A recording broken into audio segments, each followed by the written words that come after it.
policy of accepting this arbitrary date to move into budget surplus meant that we too, had a Labour government been elected, would now be continuing to make cuts in local government expenditure and other areas of expenditure. And so, whilst I desperately wanted a Labour government elected in May, as I'm sure the majority of people, if not everybody in this room, did, we didn't get it because I don't think there was a sufficiently clear alternative put forward.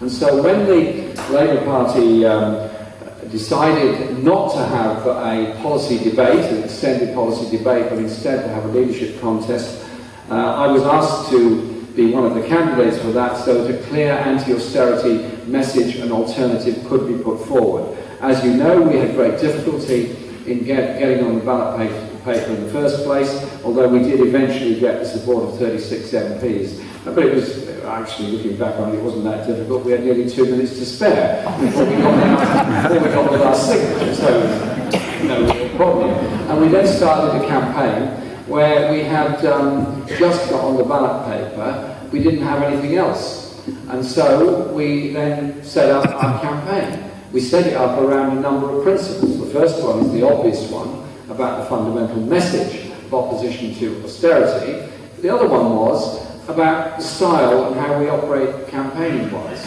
I think a lot of people in Britain are totally turned off by party politics where the main parties are saying things that are only marginally different from each other. And in order to cover up for the lack of differences, they intensify the level of personal abuse that's hurled from one side to the other, one politician to the other. And if you're in the midst of it, I suppose it can be very interesting, wondering what kind of brilliant repartee is going to come back when A is described B as a horse, and B is described A as a dog, and C is described somebody else as a viper, or a snake, or a serpent.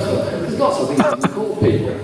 But actually, does it add up to a row of beans? What does it do other than completely disinterest the vast majority of the public who are more interested in how their lives are affected by what policies are going on, how their children's lives are affected by what's going on. So, I don't give out any personal abuse to or against anybody. Whatever is said about us or against us, we simply don't reply to in any way. That means that those that disagree with us, and there are plenty I'm sure who do, have got to explain why they disagree with us and which particular policy of ours they disagree with. In other words, they've got to come up with a serious political debate rather than abuse, name-calling and the purality of that kind of politics. I think we know